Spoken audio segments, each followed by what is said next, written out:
What if I told you that a mother could look straight into a camera, write heartfelt pleas to the world, beg for help to find her missing son, while knowing exactly where his lifeless body was buried? This is the chilling true story of Jaden Spicer, a 10-year-old boy with a Spider-Man t-shirt and a bright smile, whose own mother turned his death into the most elaborate lie that shook an entire state. But before we dive deep into this case that will leave you questioning everything, hit that subscribe button, because stories like these need to be told, and your support helps us bring justice through awareness. Picture this. It's a warm August evening in Jackson, Kentucky, a small town where everybody knows everybody. Population, just 2,200 people. The kind of place where a missing child becomes everyone's worst nightmare. On August 5, 2024, a 10-year-old boy named Jaden Spicer was living what seemed like a normal life. He had just moved in with his mother, Felicia Gross, and his stepfather. But by August 6th, everything changed. What happened in those 24 hours would expose one of the most disturbing family secrets and turn a missing person case into a mother's confession of unthinkable betrayal. Let me paint the scene for you. It's Wednesday morning, August 6th. At 9:30 a.m., a frantic call comes into Jackson Police Department. "My son is missing," the voice says. "He was here last night at 9 p.m. and this morning he's gone."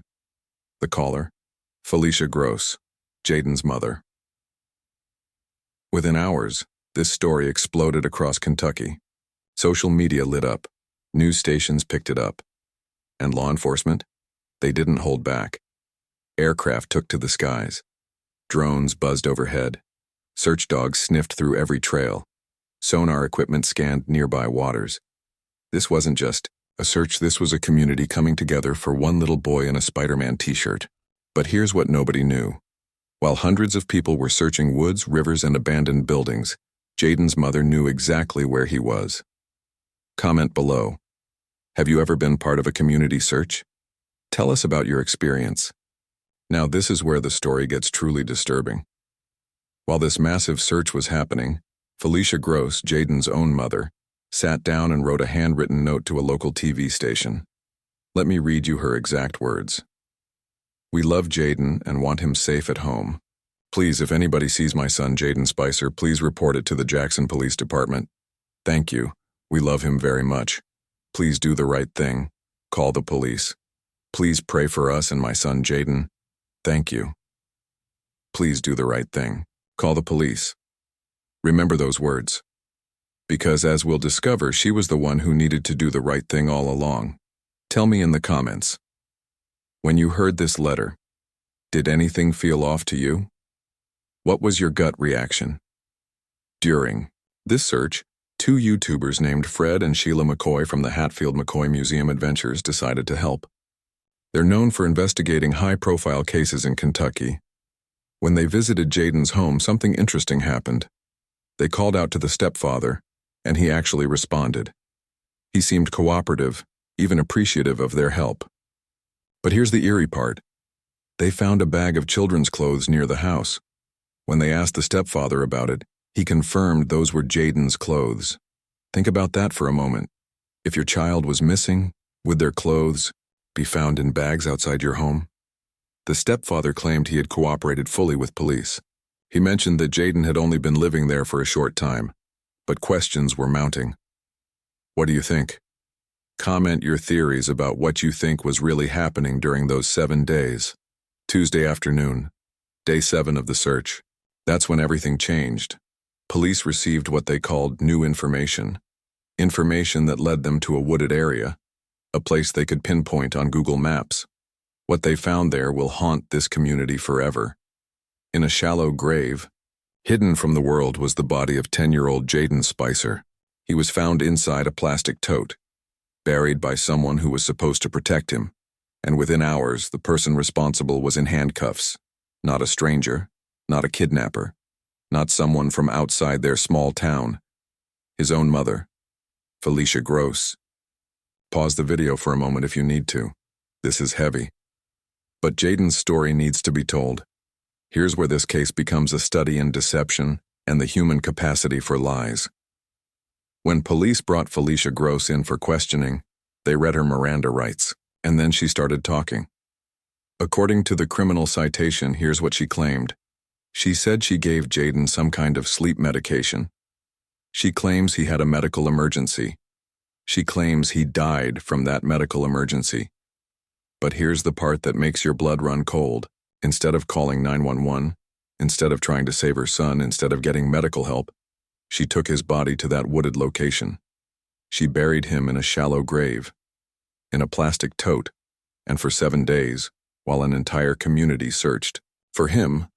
While aircraft flew overhead and dogs tracked his scent, she pretended to be a grieving mother of a missing child. But wait, it gets worse. She admitted to coaching Jaden's siblings, teaching them what to say when specialists interviewed them. Imagine being one of those children, being forced to lie about your brother's death. What kind of person does this? Share your thoughts in the comments, but please keep it respectful. So what is Felicia Gross charged with? Interestingly, not murder. At least not yet.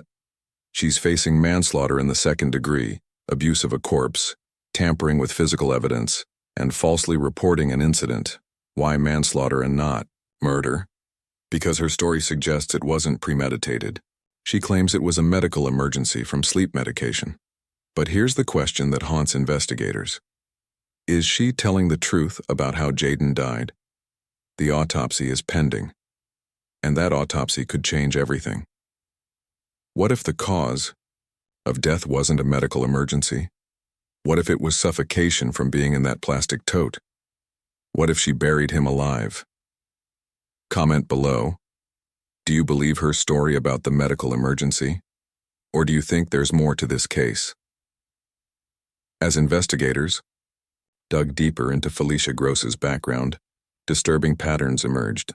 In 2015, a woman matching her name and age was convicted of endangering the welfare of a child. Her conditions of release: random drug tests and working with Child Protective Services. This wasn't her first encounter with the child welfare system. The question that keeps investigators up at night: could Jaden's death have been prevented? Were there warning signs? Were there previous incidents? Was this really an accident? Or was it the tragic end result of a pattern of child endangerment? Tell us in the comments, do you think the system failed Jaden? What could have been done differently? I want you to imagine being one of those searchers. For 7 days you're walking through woods calling Jaden's name. You're hoping you'll be the one to find him safe. You're praying for that miracle. Private investigator Billy Lane, who has conducted many searches, describes it perfectly. It sucks the energy out of you. You're hoping you'll be that person who finds him alive and brings him home. And then you discover he was never really missing. He was dead from day one. And his own mother let you search while knowing the truth. The local prosecutor, Miranda King, could barely get through her press conference. With tears in her eyes, she said, "We are devastated and collectively broken over this. This is what evil looks like. Not a monster hiding in shadows, but a mother who could write loving notes while her son's body lay buried in the woods." How does this story make you feel? Share your emotions in the comments. This community needs to know they're not alone in their grief. As we wait for the autopsy results, so many questions remain. Was this really an accidental overdose of sleep medication? Or was there something more sinister? Why didn't she call for help when Jaden had the supposed medical emergency? What made her think burying him and lying was better than getting medical attention? And most disturbing of all, was Jaden still alive when she put him in that plastic tote? The stepfather hasn't been charged, but investigators say this is an ongoing case. More arrests could come. What do you think happened in that house? Comment your theories, but remember, this is about getting justice for a 10-year-old boy. Jaden Spicer was 10 years old. He loved Spider-Man. He had a bright smile and his whole life ahead of him. He deserved better than the hand he was dealt. He deserved a mother who would protect him, not harm him. He deserved to grow up in that small Kentucky town, go to school, make friends, maybe become the superhero he admired. This weekend, Jackson, Kentucky will hold a candlelight vigil for Jaden, a community coming together to remember a little boy whose life was cut short. But Jaden's story doesn't end with his death. It continues with our demand for justice. It continues with our commitment to protecting other children. It continues with making sure his name is never forgotten. Before you go, I need your help. If this story moved you, hit that like button. It helps us reach more people and brings more attention to cases like Jaden's. Subscribe and ring that notification bell, because every child's story deserves to be told and every victim deserves justice. Comment below. Do you believe Felicia Gross's story about the medical emergency? What questions do you still have about this case?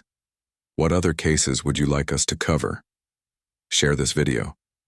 The more people who know Jaden's story, the more pressure there is for complete justice. And remember, if you ever suspect child abuse or neglect, don't stay silent. Be the voice that child doesn't have. Call your local authorities or the National Child Abuse Hotline. Jaden Spicer mattered. His life had value, and his story will not be forgotten. I'll see you in the next case. Until then, keep demanding justice.